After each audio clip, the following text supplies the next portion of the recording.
en pratique. Dans le livre de Néhémie au chapitre 9, verset 29, vous allez voir, c'est écrit comme ça. Dieu dit, ceux qui respectent mes ordonnances, ceux qui les mettent en pratique, ils ont la vie.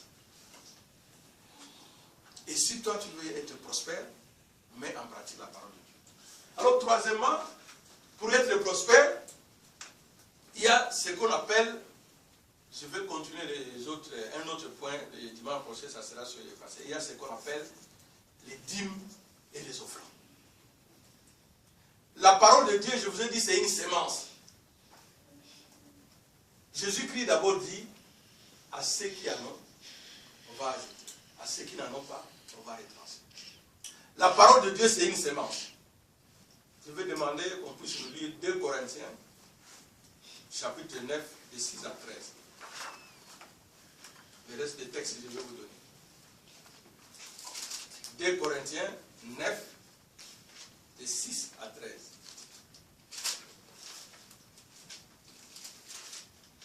Deux Corinthiens, chapitre 9, de 6 à 13. Alors, c'est là.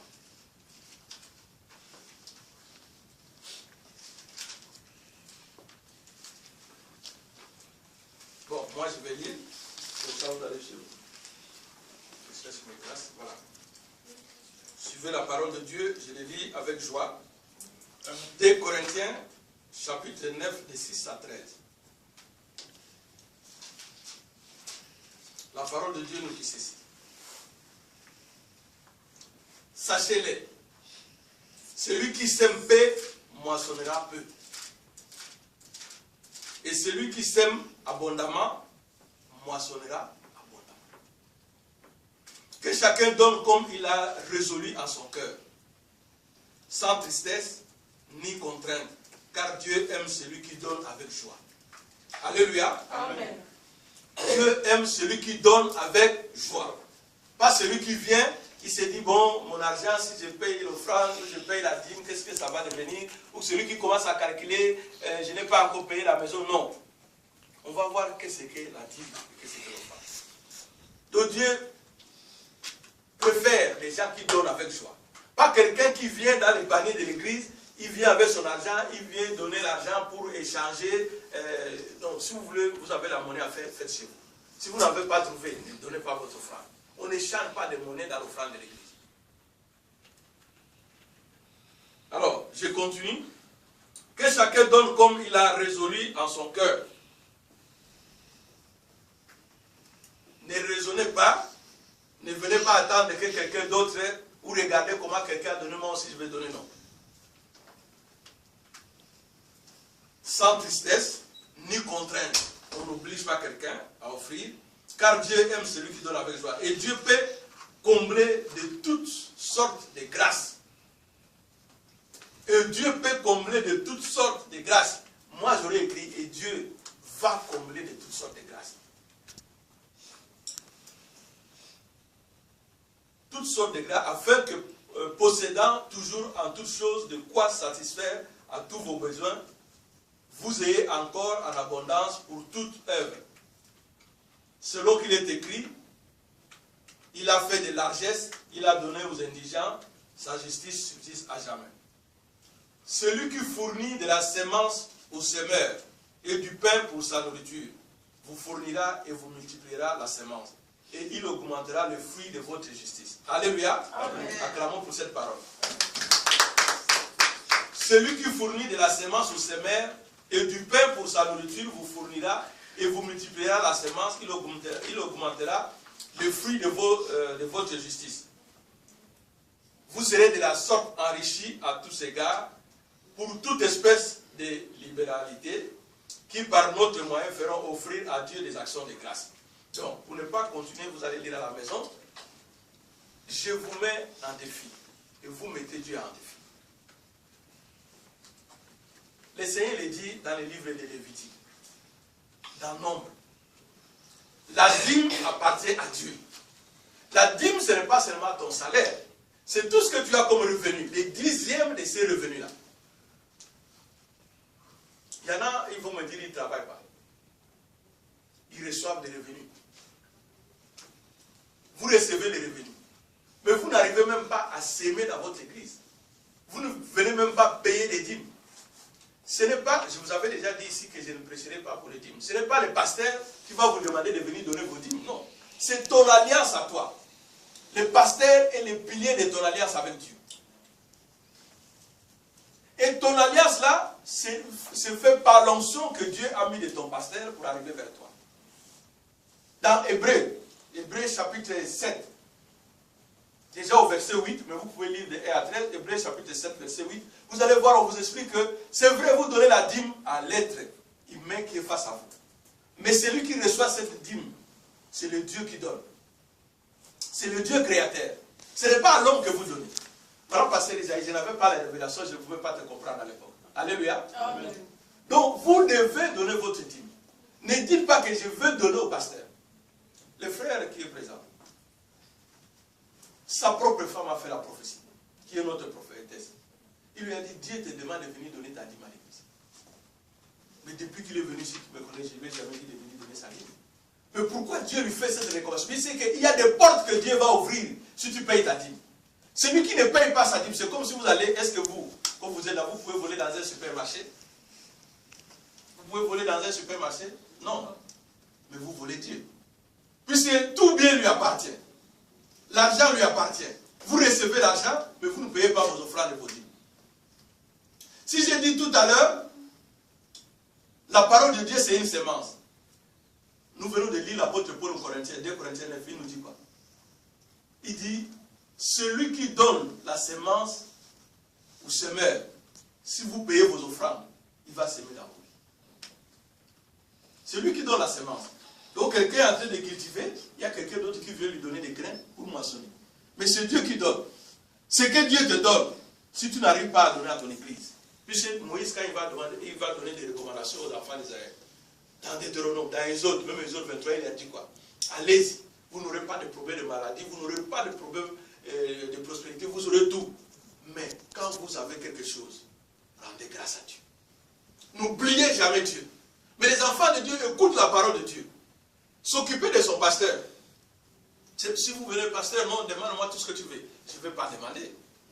Puis après, vous allez parler. C'est la Bible qui le dit. Dieu le dit même dans Exode 23, verset 8. Il dit, faites attention au cadeau.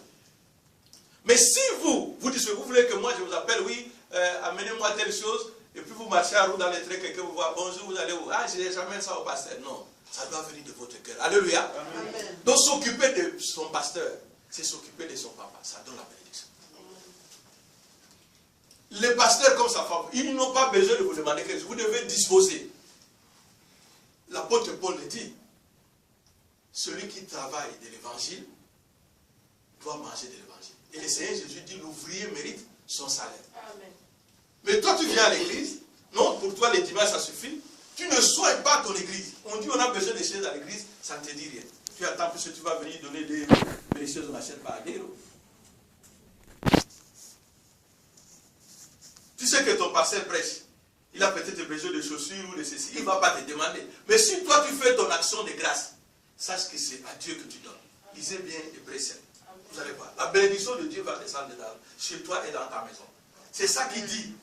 Mon peuple souffre par manque de connaissance. Osée 4, verset 6. Mais la suite c'est quoi? Puisque vous n'écoutez pas ma parole, puisque vous refusez la connaissance, je vais vous punir et punir vos enfants. Celui qui paye sa dîme, il paye aussi pour ses enfants. Alléluia. Amen. Alors, nous devons savoir la deuxième chose, c'est payer sa dîme et ses offrandes.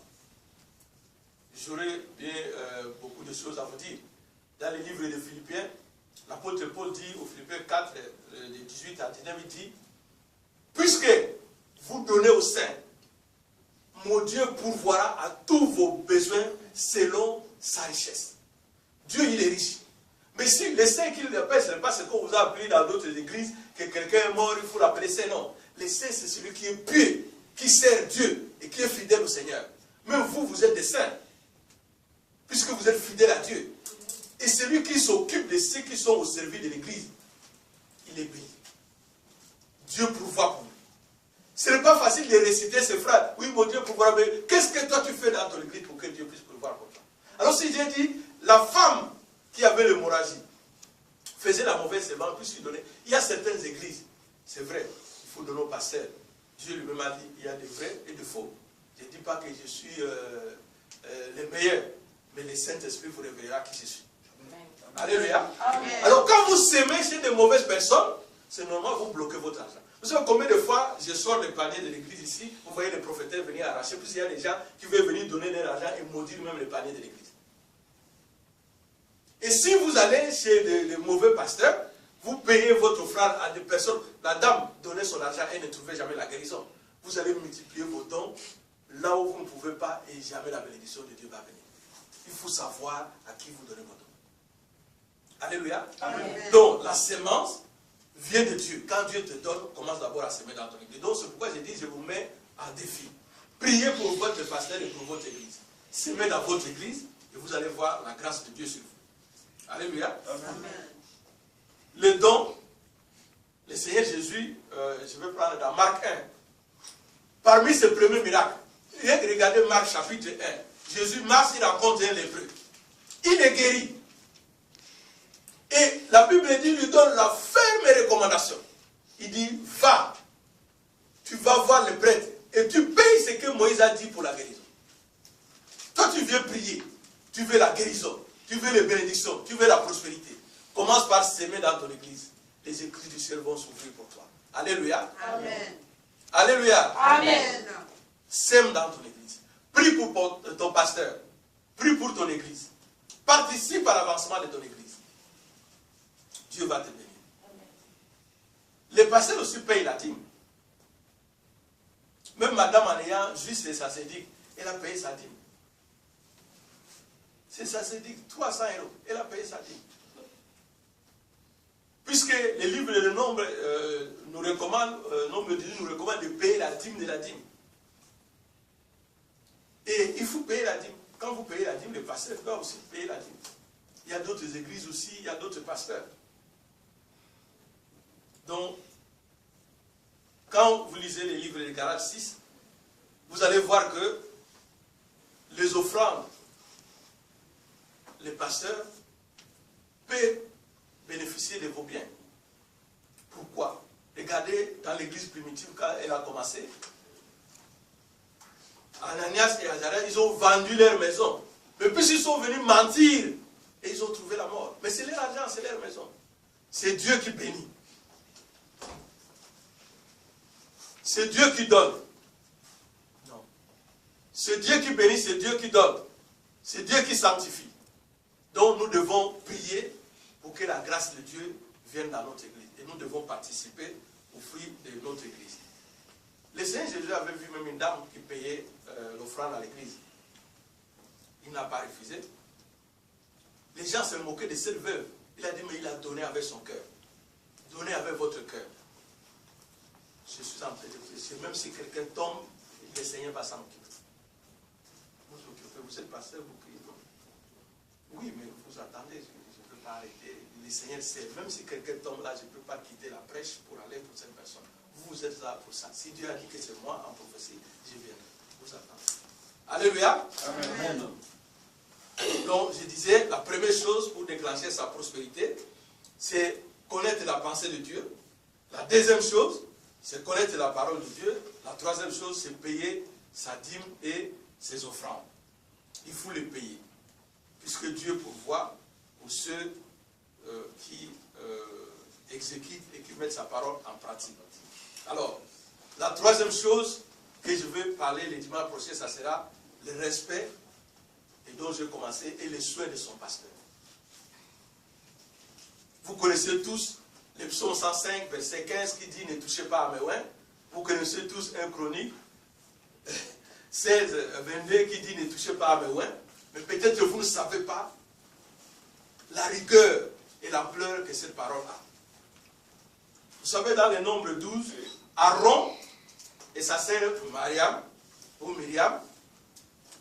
avaient murmuré puisque Moïse avait pris une femme éthiopienne. Ils ont commencé à dire, mais non, il y a des femmes ici, Dieu avait dit de ne pas vous mélanger, il est parti chercher une femme noire, c'est quoi cette histoire? Et Dieu a entendu. Il est venu demander à Moïse, mais pourquoi tu n'as pas entendu? C'est-à-dire, l'homme de Dieu doit rester en éveil en prière pour savoir ce que vous mijotez dans vos maisons. C'est pourquoi je vous ai dit ici, si quelqu'un vient pour que vous puissiez critiquer votre pasteur, il faut le fuir. Puis si vous apporte la malédiction dans votre maison. Aaron et Myriam étaient les frères et la sœur de Moïse. Ils ont critiqué. Et Dieu a dit à Moïse, appelle ton frère et ta sœur, venez à la tente. Quand ils sont arrivés, tu sais ce qu'ils ont dit. Il demande-leur ce qu'ils ont dit. Ils ont commencé à dire, oui, moi j'avais dit ceci, oh non, c'était comme ça. Dieu a dit, vous savez, lui là, c'est mon ami. Il n'y aura jamais un autre prophète comme lui. Et puisqu'ils ont critiqué leur propre prophète, Dieu les a punis. Myriam qui est sortie première a attrapé la lèvre. Quand Aaron a vu ça, il a fui encore à l'intérieur, il a dit à Moïse, s'il te plaît, prie pour nous. Et Moïse doit prier pour eux. C'est lui qui va critiquer son pasteur. Moi, je vous demande que le Saint-Esprit vous révèle. Je sers le Seigneur en esprit et en vérité. C'est lui qui va critiquer. Il y en a qui ont déjà des conséquences, il y en a qui vont encore avoir. Mais ne vous mélangez pas avec eux. Et l'homme qui s'attache à la parole de Dieu, qui ne se mêle pas aux méchants. Lisez le psaume 1 de la Bible. Il est comme un arbre planté. Les méchants, ce n'est pas ceux qui insultent ou qui tapent les gens. Non, ceux qui ne pratiquent pas la parole de Dieu. Quand quelqu'un vient déjà critiquer son pasteur, il n'est pas un homme de Dieu. Il n'est pas dans la parole. Les livres de Proverbes, au chapitre 20, verset 20, dit, un enfant ne peut pas maudire son père. On ne devient pas pasteur. Même si on fait des écoles, on ne fait pas des élections pour nommer un pasteur. Le pasteur est établi par Dieu. Et le pasteur est donné par Dieu dans une église. C'est un don. Et le pasteur a une onction. Le pasteur a une onction sur lui. On ne joue pas avec le oint de Dieu. Alléluia. Amen. On ne joue pas avec un oint de Dieu. Donc si tu maudis ton père, le livre de Proverbes 20, au verset 20 dit, celui qui maudit son père, sa lampe s'éteint dans les ténèbres. Donc imaginez-vous, vous marchez, il y a obscurité, et puis votre ampoule s'éteint. Même dans la maison, comment vous paniquez? Et puis le Saint-Esprit vous quitte, puisque vous avez critiqué votre pasteur. Donc tous les démons qui vous cherchent, même ceux qui cherchent qui dévorer, ils vont vous prendre à ce moment-là. Faites attention. Vous voulez être prospère, commencez par respecter votre pasteur. Toujours dans les livres de Nombres, au chapitre 16. D'abord, au chapitre 12, je vous ai parlé d'Aaron et Myriam. Au chapitre 16, vous voyez, je ne suis pas en train de lire un papier. Je vous rappelle. Dans les livres de Nombres, au chapitre 16, il y a 3 personnes. Corée, Abiram et l'autre. Ils vont s'entendre. Ils disent non, pourquoi toujours Moïse? Pourquoi c'est toujours Moïse qui doit parler? Il faut qu'on change quelqu'un. Ils ont décidé. Ils ont monté 250 personnes pour dire que non, Dieu aussi peut leur parler. Ils en ont marre de Moïse. Et quand ils sont arrivés devant Moïse, Moïse a dit, il n'y a pas de problème. Moïse, la Bible dit, c'était l'homme le plus calme et patient. Ce n'est pas comme nous, peut-être on monte parfois, on dit non, non, c'est pas. Moïse a dit, venez demain, nous allons prier. Et Dieu lui-même va déterminer. Quand ils sont venus, Moïse a dit, établissez votre hôtel, moi je vais établir mon hôtel, nous allons prier, Dieu va décider devant le peuple. Mais Dieu a dit à Moïse, non, je ne marche pas comme ça avec toi. Tu vas marcher selon mes pas. Il dit, dis à ton frère de quitter là-bas. Dis à ses enfants de quitter. Et ce jour-là, tout le monde a vu comment Dieu, la terre s'est effondrée. Et ces gens ont été noyés. Les 3 meneurs et les 250 adeptes. Ils ont été noyés et la terre les a couverts. Et leurs maisons. Et tous ceux qui sont venus encore après, Dieu a tué plus de 3000 personnes comme ça. Pour leur montrer qu'on ne touche pas à son roi. Mais les gens, ils ne connaissent pas la parole de Dieu. Si quelqu'un vient critiquer un pasteur, c'est qu'il ne connaît pas la parole de Dieu. Et comment tu vas être prospère? Si quelqu'un vient te pousser à critiquer ton pasteur, il n'est pas dans la parole, donc il ne veut pas que tu décides dans ta vie. Alléluia. Amen. Donc tu dois chercher à comprendre la pensée de Dieu, tu dois écouter la parole de Dieu, la mettre en pratique, et tu dois payer ta dîme et tes offrandes, et tu dois honorer, respecter ton pasteur. Même ceux qui travaillent à l'église, hein, comme vous lisez 1 Timothée chapitre 5, juste 2 versets 17 à 18, vous allez voir, les gens qui sont responsables dans l'église, ils ont droit à être respectés. Je n'ai pas à vous donner tout le... par exemple, Corinthiens 9, verset 14, où l'apôtre Paul dit, l'ouvrier, celui qui travaille dans les évangiles doit manger de l'évangile. Donc ça c'est un devoir des chrétiens, ce n'est pas au pasteur de vous rappeler ça. Mais sachez que si vous respectez la parole de Dieu, si vous écoutez, vous marchez selon la pensée de Dieu, si vous payez vos dîmes, si vous respectez votre église et votre pasteur, à ce moment-là, vous avez la joie.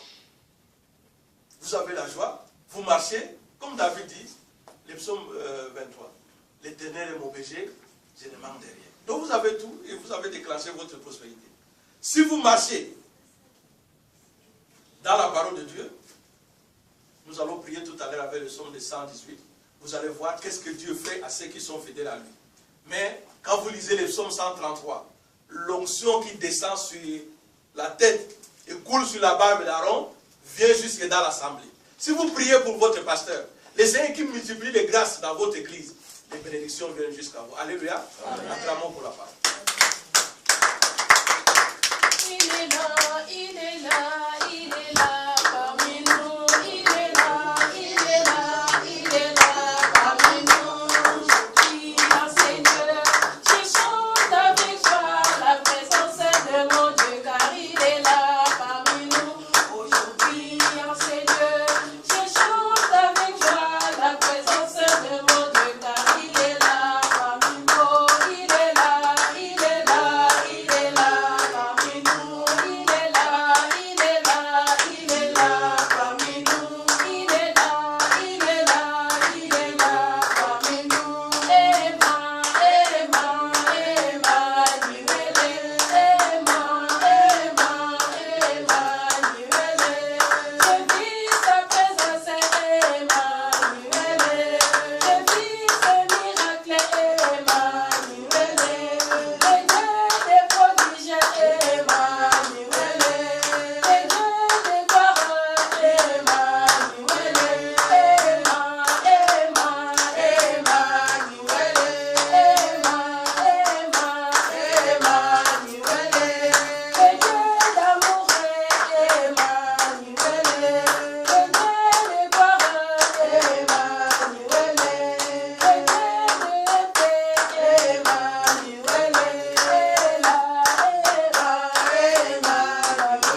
sont venus pour la première fois ici. Et moi, je vais aussi les expliquer pourquoi ils sont venus seulement aujourd'hui. Ce que Dieu m'a dit et ce que Dieu voulait pour qu'ils viennent. Nous allons recevoir ce pasteur dont je vous ai tant témoigné et sa femme qui m'a acheté la Bible avec laquelle je partage la bonne nouvelle. Merci. Je m'appelle Laure-Marie. Je suis venue au Seigneur depuis 2004. Donc, depuis 2004, je suis dans le Seigneur. Voilà, j'ai fait beaucoup d'églises. Et pour l'instant, je n'ai aucune église. Pour l'instant, je suis à la maison. Je prie. Et le Seigneur agit. Parce que j'ai été beaucoup déçue par beaucoup d'églises. Donc, je suis maintenant chez moi pour l'instant. Que Dieu vous bénisse tous. Amen. Merci. Acclamez pour le Seigneur. Amen. Amen. Moi, je suis venu d'abord vous dire merci de m'avoir accueilli dans sa maison. Je bénis Dieu pour ce moment agréable que le temps de Dieu a permis. Amen. Amen.